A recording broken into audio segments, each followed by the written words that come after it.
ನಾನು ತಯಾರಿಸ್ತಾ ಇರುವಂತಹ ಇನ್ನೊಂದು ಬೋನ್ಸಾಯಿ ಗಿಡ. ಇದರ ಬೇರುಗಳು ಎಷ್ಟು ಚೆನ್ನಾಗಿ ಹಬ್ಬಿಕೊಂಡು ಬೆಳೆದಿದೆ ನೋಡಿ. ಇದಕ್ಕೇನು ಕೂಡ ನಾನು ಚಿತ್ರಹಿಂಸೆ ಕೊಡೋದಿಲ್ಲ ಗಿಡಕ್ಕೆ. ಕೆಲವರಿಗೆ ಬೋನ್ಸಾಯಿ ಅಂತ ಹೇಳಿದ ಕೂಡಲೇ ಗಿಡಕ್ಕೇನೋ ನಾವು ಹಿಂಸೆ ಕೊಡ್ತಾ ಇದ್ದೇವೆ ಅಂತ ಗ್ರಹಿಸಿ ಬಿಡ್ತೇವೆ. ಹಾಗೇನಿಲ್ಲ. ಇದು ಯಾವುದರ ಎಲೆ ಅಂತ ನಿಮ್ಗೆ ಗೊತ್ತಾಯ್ತಾ ನೋಡಿ. ಇದು ಕೇಪಳ ಅಥವಾ ಕಿಸ್ಕಾರ ಅಂತ ಹೇಳ್ತೇವಲ್ವಾ, ಆ ಗಿಡ. ಇದನ್ನು ಕಟಿಂಗಿಂದ ಬೆಳೆಸಿದ್ದು ನಾನು. ಮಾಮೂಲಾದಂತಹ ಪಾಟಲ್ಲಿ ಇದ್ದ ಗಿಡವನ್ನು ನಂತರ ಈ ಬೋನ್ಸಾಯಿ ಪಾಟಿಗೆ ಹಾಕಿದ ನಂತರ ಇದನ್ನು ರೀಪಾಟಿಂಗ್ ಅಂತ ಅಷ್ಟು ಮಾಡಲಿಲ್ಲ.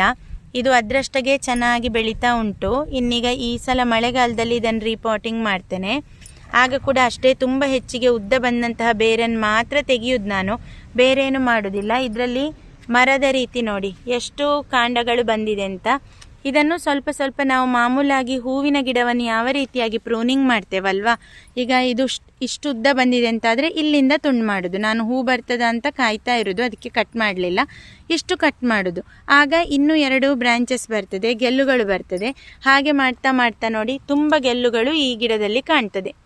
ಈ ರೀತಿಯಾಗಿ ಬೆಳೆಸೋದಷ್ಟೇ. ಆದ್ದರಿಂದ ಬೋನ್ಸಾಯಿ ಅಂತ ಹೇಳಿದರೆ ತೀರಾ ವಿಚಿತ್ರವಾಗಿ ಏನೋ ನೋಡಬೇಕಾದಂತಹ ಅಷ್ಟು ಅವಶ್ಯಕತೆ ಇಲ್ಲ ಅಂತ ನನಗೆ ಅನ್ನಿಸ್ತದೆ ನೋಡಿ.